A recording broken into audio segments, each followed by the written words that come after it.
Bahkan di dalam peperangan itu sendiri pun Islam indah.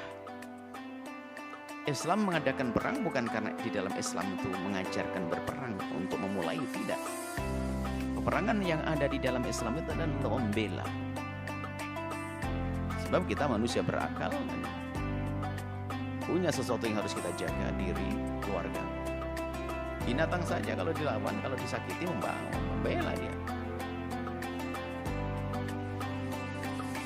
Bagaimana manusia? Maka membela itu adalah biasa.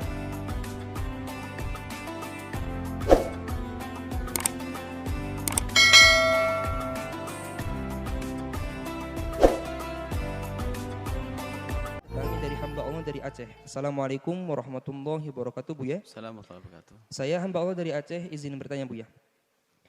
Bagaimana Buya menanggapi fenomena dakwah dengan mencaci maki, melaknat, merendahkan orang lain? Bahkan ada pula lafal azan diganti lafal jihad. Mohon maaf Buya, bagaimana hukumnya metode dakwah seperti itu? Dan apa hukum syariatnya? Serta bagaimana cara kami, para murid bersikap ketika menjumpai dakwah yang caci maki, laknat, dan lain-lain, Buya. Syukran katsiran Buya atas jawabannya. Bismillah. Jadi kita itu pandanglah Islam itu adalah sesuatu yang sangat indah dan selalu baik. Yakin dengan seyakin-yakinnya. Maka kalau kita punya dasar pandangan semacam ini, maka mudah kita untuk menilai sesuatu yang tidak dibenarkan oleh Islam. Bahkan di dalam peperangan itu sendiri pun Islam indah. Islam mengadakan perang bukan karena di dalam Islam itu mengajarkan berperang untuk memulai, tidak. Peperangan yang ada di dalam Islam itu adalah untuk membela. Sebab kita manusia berakal dan punya sesuatu yang harus kita jaga, diri, keluarga. Binatang saja kalau dilawan, kalau disakiti membela dia. Bagaimana manusia? Maka membela itu adalah biasa. Yang enggak boleh adalah memulai dengan kejahatan. Dan Islam tidak ada pemulai dengan kejahatan. Maka apa yang selama ini diisukan, disebarkan oleh orang di luar Islam, bahwasanya Islam disebarkan dengan pedang dan sebagainya, enggak ada itu. Islam tidak memulai. Kalau ada pelaku-pelaku perjuangan yang keluar dari jalur ini, maka itu kesalahan dia, bukan kesalahan Islam. Islam ada rambu-rambunya yang jelas. Ini secara umum Islam. Kemudian ada kelompok-kelompok yang mengajarkan kebaikan. Atau bahkan mungkin mengajak untuk bisa berdakwah, berjuang dan sebagainya. Nah, kelompok ini pun sama. Kelompok ini adalah sifatnya lebih besar daripada individu orang per orang. Kelompok A. Anggap saja dakwah al-bahjah atau yang lainnya. Tapi semuanya ini adalah ingin bagaimana membawa Islam kepada umat yang lebih luas lagi. Maka kelompok-kelompok ini juga berbeda-beda seperti manusia-manusianya berbeda-beda. Karena di dalam kelompok ada manusianya. Ada yang ternyata ada di cara berpikirnya adalah salah. Maka muncullah orang mengatasnamakan Islam salah. Islam teror. Padahal dalam Islam nggak ada teror. Islam membantai. Nggak ada Islam membantai. Seperti itu. Jadi kita harus bisa memilah itu. Kok ada perang Islam? Perang Islam untuk membela diri, bukan memulai. Kalau ada sebuah negeri nggak mau masuk Islam, tapi dia nggak mengganggu kita, ya nggak diapa-apain kok, aman kok. Dan itu dilakukan Nabi, oleh sahabat Nabi dan seterusnya. Bahkan penakluk-penakluk yang luar biasa seperti Muhammad Al-Fatih dan yang lain, Salahuddin Al-Ayyubi, melindungi orang-orang non-Muslim yang di bawah naungannya. Justru diperhatikan secara khusus. Jangan sampai ada di antara umat Islam yang berlebihan, lalu menghantam mereka. Dilarang kok. Begitulah. Sayyidina Umar pun berwasiat dengan wasiat yang banyak. Jangan lakukan begini, jangan lakukan begini, jangan lakukan begini kepada orang non-Muslim. Itu kan ada dalam Islam. Jadi ini termasuk diantaranya kita dengar ada sekelompok ulama yang menyeru kepada dakwah, berjuang, menegakkan kebenaran dan sebagainya. Di bawahnya itu juga orang-orang yang banyak. Nah, muncullah misalnya seruan jihad. seruan adzan. Hayya 'alal jihad. Secara fikih, secara hukum nggak ada itu. Kalau orang ngomong hayya 'alal jihad ya boleh-boleh saja, di mana jihad, Bu? Di Palestina atau di mana ya boleh-boleh saja ngomong begitu. Sementara kalau misal lingkungan pondok teriak 'alal jihad, oh kamu gila, sakit ini. Di pondok 'alal jihad. Jihad ke apa? Jihad di mana? Jadi ada waktu untuk mengucapkan itu, tapi kalau adzan diganti jelas nggak dibenarkan oleh siapapun. Nah, karena itu berarti itu kan masalahnya masalah bukan ilmu itu. Kalau bukan ilmu kan tidak keluar dari orang alim. Kalau tidak keluar dari orang alim, jangan terlalu pusing lalu menisbatkan itu pada orang alim. Ini diperlaku orang-orang yang nggak mengerti. Kelompok orang nggak mengerti tiba-tiba adzan, kalau memang betul ada terlalu semangat hayya 'alal jihad. Ya sudah, ini adalah perilaku yang salah. Di negeri aman dan negeri kita ada seru jihad semacam itu tidak dibenarkan. Kemudian cara menilainya selanjutnya adalah mungkin dia itu karena memang tidak mengerti. Kalau tidak mengerti adalah kelas orang yang anggap saja bodoh, tidak mengerti sudah. Dinasihati, difahamkan. Kemudian ternyata dia ikut kelompok yang selama ini menegakkan kebenaran. Ya jangan dinisbatkan, wong ini urusan orang per orang. Yang jadi masalah itu kita kadang langsung, wah ini kelompok, anggap saja deh, kita tidak menyebut ormas manapun. Anggap saja ada kelompok Al-Bahjah yang begitu, lalu langsung dinisbatkan Al-Bahjah. Ya salah dong, tidak ada urusannya dengan kita kok. Maksud kami adalah, dari siapapun aparat dan yang lainnya, kalau menemukan orang semacam itu, jangan langsung ditempelkan, oh ini kelompok itu kesalahan. Ini adalah ijtihadnya orang-orang yang tidak ahli ijtihad. Ini usaha orang-orang yang tidak mengerti lalu membuat kayak begitu. Jangan disebutkan, loh itu kan anak buahmu. Biarpun anak buah saya, kan tidak saya izinkan, saya tidak ngajarkan begitu. Lalu bagaimana? Ya saya jewer. Kalau pemerintah punya undang-undang hukum, ya dihukum saja, selesai. Tapi yang jadi masalah kadang dihubung-hubungkan dengan pejuang-pejuang yang besar, yang serius menegakkan kebenaran. Nah ini adalah berarti kita sudah punya kebencian dengan orang yang menegakkan kebenaran. Ada kesalahan di sini langsung disebutkan begitu. Tidak beda yang demikian itu dengan orang yang pakai baju. Misalnya kita punya kumpulan pakai baju putih kemudian pakai sorban hijau. Ada tulisannya Al-Bahjah. Atau anggap saja baju polisi. Kalau tiba-tiba ada polisi atau orang pakai baju Al-Bahjah jejer berdua, tiba-tiba ke sebuah masjid ngebom masjid atau ngebom bis, apakah bisa langsung disalahkan bahasanya Al-Bahjah atau polisi ngebom? Ya enggak dong, itu kan orang per orang. Yang jadi masalah adalah gara-gara ada orang begitu langsung dicari kelompoknya mana. Jangan dihubung-hubungkan dulu. Dan memang ada kelompok-kelompok yang mengajarkan ekstremisme juga ada, akan tapi lihat jangan serta-merta menghubung-hubungkan itu, akan tapi perlu dicek secara. Tanyakan bahwasanya kelompok yang dia itu mengatakan sambung atau ikut melantar, apakah kelompok ini mengizinkan itu? Jadi kalau ini masalah ilmiah tidak masuk, jangan dinisbatkan kepada kelompok-kelompok besar. Wah ini ormas besar, ini kan anak buahmu. Enggak mengizinkan. Ini adalah secara hukum juga enggak benar kok. Ada hayya 'alal jihad. Mana? Jadi sudah jadi gampang aja, selesai. Mungkin dari pihak kepolisian tangkap, selesai dia. Yang jelas dari ormas manapun tidak mengajarkan begitu kok. Yang jadi masalah adalah karena permusuhan yang tersembunyi di hati kita langsung dihubungkan dengan ormas tertentu, lalu digunakan ini alasan untuk menyalahkan ormas tersebut. Ya nggak bisa. Maka orang ulama-ulama yang daerah harus cerdas hal demikian. Itu tindakan yang salah kayak gitu. Kemudian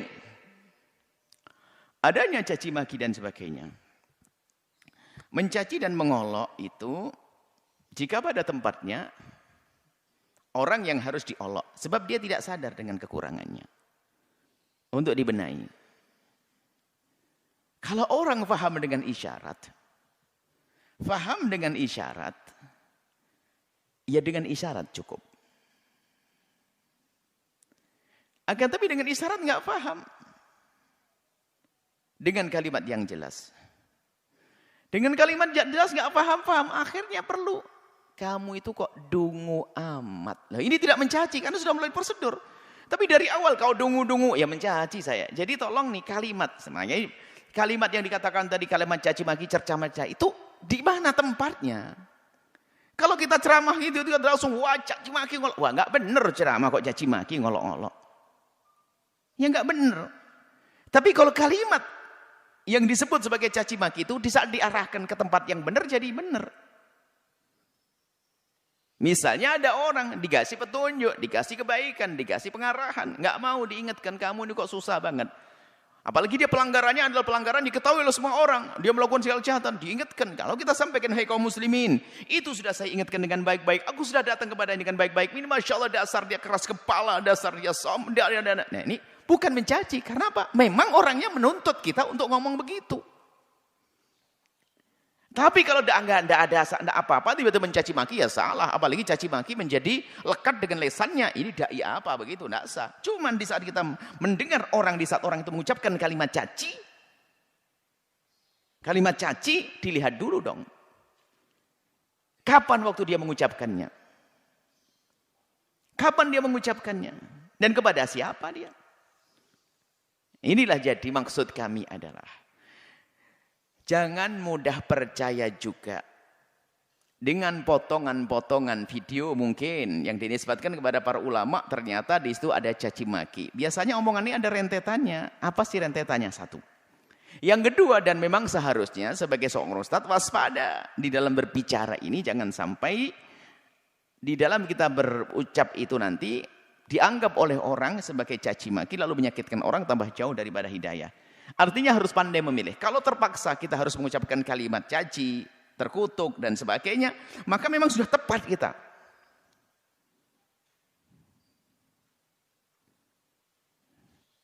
Dan ciri khas yang pertama adalah, kalau kita ingin marah kepada seseorang adalah bukan urusan pribadi.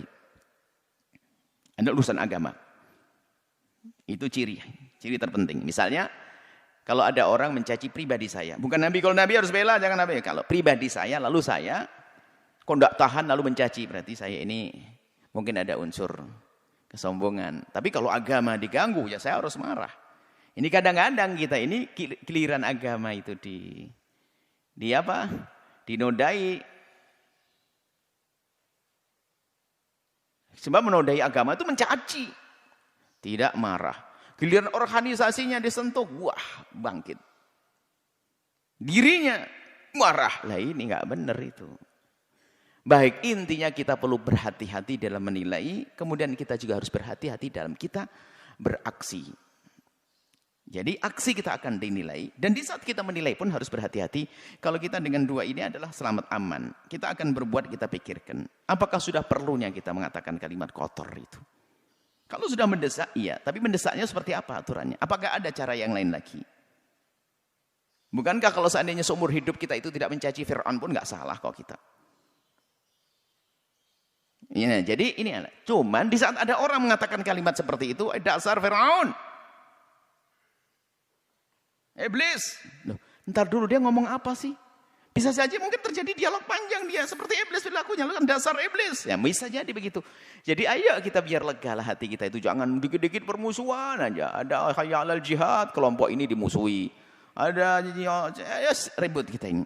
Nah, kalau di dalam kita melakukan sebuah aktivitas atau aksi, hati-hati. Yang hati-hati saja masih kepleset kok. Namanya manusia kan makhluk khata wa nisyan. Bagaimana jika kita tidak hati-hati? Kemudian di saat menilai seseorang pun harus waspada, hati-hati. Tidak anaknya si fulan itu kalau salah langsung dinisbatkan bapaknya. Bukan seorang muslim melakukan kejahatan langsung dikatakan dasar Islam. Ya salah dong. Jadi kita tidak bijak dalam menilai, waspada. Itu saja yang perlu kami sampaikan. Yang jelas tidak benar dong kalau tidak ada alasan apa-apa tiba-tiba ngomong nggak baik di mimbar, ya bukan juru dakwah yang sesungguhnya. Harus ada sebabnya kenapa harus mengucapkan kalimat tersebut. Mungkin untuk orang yang memang sudah tidak pernah bisa mendengar telinganya, sementara membahayakan orang lain, maka perlu disebut.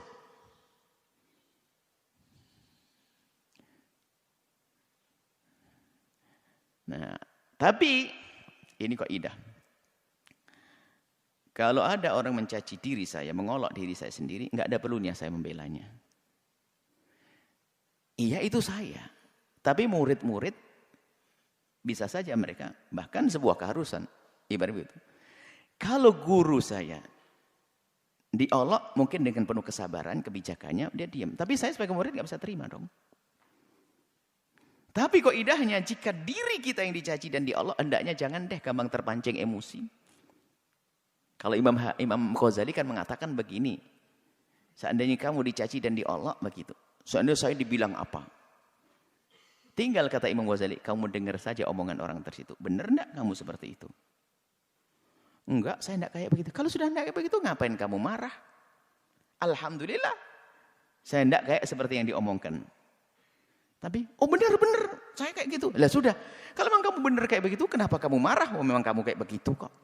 Sederhana, nggak perlu kita langsung beri reaksi-reaksi tentang negatif. Ya, sih. Tapi di saat saya diolok, tentu ada yang marah. Makanya maksud kami, jangan kita membiasakan juga mencaci seseorang, mengolok seseorang. Karena apa? Dia punya pecinta juga. Yang tidak mengerti judulnya, apa kita olok dia. Jangan-jangan kita ingin menghantam dia, pengikutnya semuanya jadi benci kepada kita. Itu jadi masalah. Tapi kalau menjelaskan sebuah kebenaran, kemudian menjadikan seseorang itu ada kesan mencaci, lalu ada orang salah paham lain cerita. Cuman kadang teman lagi mencaci, gara-gara saya ngomong begini, ini. Baik, intinya caci maki adalah tidak baik, tidak benar, dan akan diperkenankan adalah di saat memang sudah terpenuhi syarat-syaratnya. Orangnya adalah memang orang yang layak untuk dan sah untuk dibikin dukun. Tentu ada ukuran syariatnya, bukan setiap jeplos mulutnya adalah caci maki. Dan kami sampaikan kepada ustadz yang mungkin semangat semacam itu. Kalau seandainya kalimat caci itu diganti dengan panjatan doa ataupun dengan harapan-harapan yang baik, niscaya akan semakin indah itu semuanya. Dan yang nggak paham pun juga akan paham dengan kalimat semacam itu. Tidak perlu kita dengan kalimat-kalimat kasar ya. Karena apa? Orang-orang kita sudah biasa dengan kalimat kasar. Yang sudah biasa dengan kalimat kasar, komentar jelek, kemudian kalau kita beri contoh, biarpun contoh kita benar, dia tidak mengambil sisi benarnya, dia akan mengambil sisi cacinya, maka dia akan menjadi pencaci maki. Maka himbauan kami adalah tetap dihindarkan itu semuanya. Tapi jangan Anda jika melihat ada ustadz tiba-tiba ada kalimat mencaci, jangan serta-merta Anda menilai dengan nilai negatif. Anda tidak tahu apa sebabnya. Tapi jika Anda ustadz, sebaiknya adalah dihindari dari kata-kata semacam itu. Karena apa? Yang mendengar Anda tidak semuanya orang yang paham tentang Anda. Dan yang orang Anda caci pun dia bukan orang sendiri. Dia punya istri, punya anak, bahkan punya kaum kadang-kadang. Sehingga jangan sampai kaumnya lari gara-gara Anda mencaci dia. Tapi kalau kita tidak perlu basa-basi berlebihan, menjilat enggak ada. Dalam Islam enggak ada menjilat. Tetap amar ma'ruf nahi mungkar. Inilah nasihat untuk diri dan semuanya. Sehingga nanti para ustadznya adalah Masya Allah. Kemudian yang menilai pun juga tidak buru-buru. Sehingga semuanya indah. Terbangunlah satu prasangka baik. Hidup.